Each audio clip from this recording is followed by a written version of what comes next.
Okay, hello again, year 10s, and welcome to your second cooking lesson. All right. Some of the entries last week were absolutely fantastic.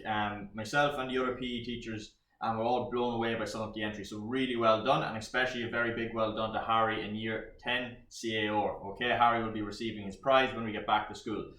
Our new challenge this week. Okay, we're going to be cooking a tomato and cream pasta. Really simple dish, guys, that you could have for a lunch or a dinner. Really easy and nice one to make if you've got a sporting match on, because it's getting your carbohydrates in and it's a nice light meal to make. Really easy. Okay, with some simple ingredients. So start with our ingredients again, guys. You see here I've got some cooking oil. I'm using some olive oil again. I've got some tomato paste, salt and pepper, some garlic. I've got a jar of crushed garlic. If you want to use fresh garlic, that's absolutely fine too. And I've got some cream. If you need a non-dairy replacement, by all means you can use that too. Okay, now first of all, before I start, over here I've got my saucepan and some water. Okay, I'm going to bring over my pasta to get that started, but first things first, guys, what you're going to want to do in your water, okay, you're going to want to give a generous amount of salt. Okay, the reason for this is that if you don't salt your water, your pasta will be pretty flavorless, so you don't want that. All right, so in the pasta. Alright, so pasta in. Now, we will be using mushrooms today. Again, this is the really basic model of this meal, guys. If you want to add in any other vegetables, you absolutely can. But for the purpose of this video, I'm just going to be using mushrooms, alright? I've already started chopping some. Little chopping tip, guys. If you want to chop, put one finger in front and two fingers slightly behind so you don't cut your fingers, alright? So, using your knife, be very careful with your knife. Alright, so you're chopping the mushroom. I like to have kind of big slices of mushroom whenever I'm making it. Okay, again, it's up to you if you want to make it smaller. Then I've got my mushroom. Alright, so bring all of my ingredients over here. Alright,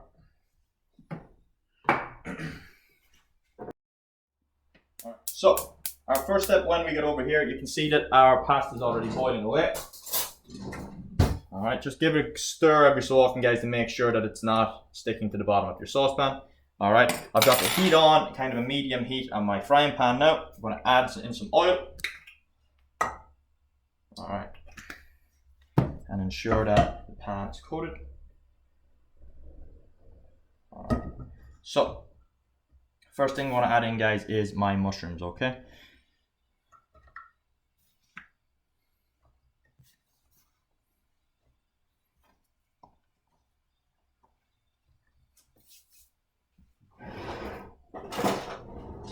Now, so just like last week with your spinach, all right, you're moving your mushrooms around, right, until they're fried.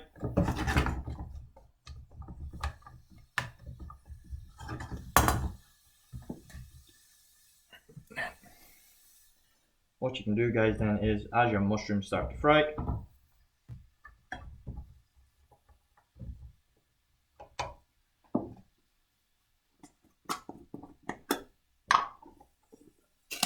I'm going to add in my garlic. Alright.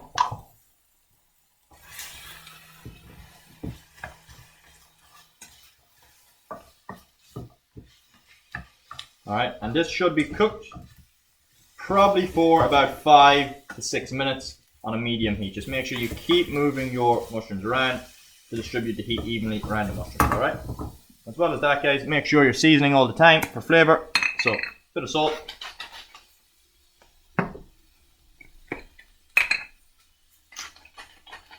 And some pepper. Alright, so you can see now it's all starting to cook up, smelling really good with that garlic in there. And pulse. So guys, now we've got our mushrooms cooked. Okay, you can see here in the pan that they're all nice and cooked in there with the garlic. Alright, so our next step then to make our sauce, we're going to give a good generous tablespoon, a good heaped tablespoon of tomato paste. Alright, again, as I said in the ingredients list, if you don't have tomato paste, you can use chopped tomatoes, you can use fresh tomatoes, you can use sun-dried tomatoes. Anything you have in your house is absolutely fine. Alright, so you're mixing that in like so. Alright, make sure it's distributed evenly around the pan. Alright, it's starting to smell really good.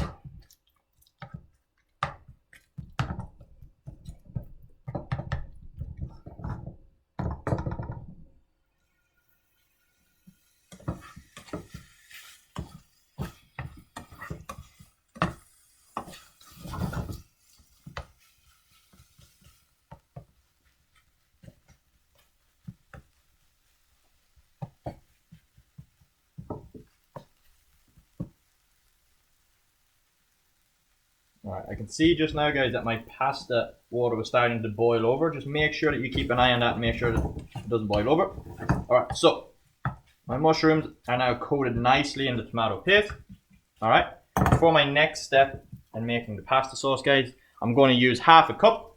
If you don't have one of these utensils, it's approximately about 150 ml of cream. All right, because that's a 300 ml bottle and there's approximately half. Okay, again, it's up to you how much you want to use. So again, cream goes in. All right. And what I'll also use as well, guys, I'm going to use the same utensil just to take a little bit of the pasta water and add that in as well. What the pasta water does, guys, it's nice and starchy from the pasta. All right, and what that does, it thickens the sauce and it also allows it to stick better to the pasta when we eventually add that back in. All right, so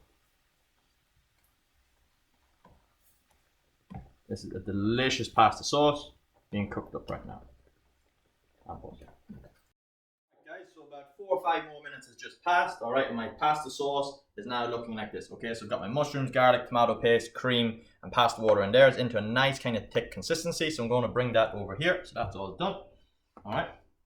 Now, I've turned the heat off my pasta. You know that your pasta is done when your fork goes through it. All right, and you can even give it a quick taste just to see. Some people prefer it a little more chewier. Some people prefer it softer. So it's up to you. Okay. But a rule of thumb is if your fork is piercing it and it comes out, then it's cooked. All right, so I'm over here at my colander.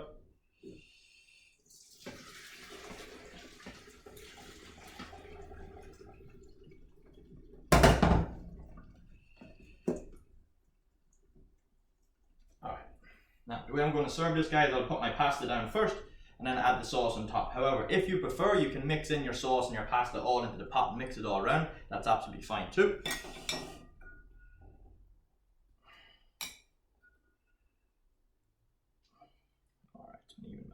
Plate. Alright, now I'll add in my sauce on top.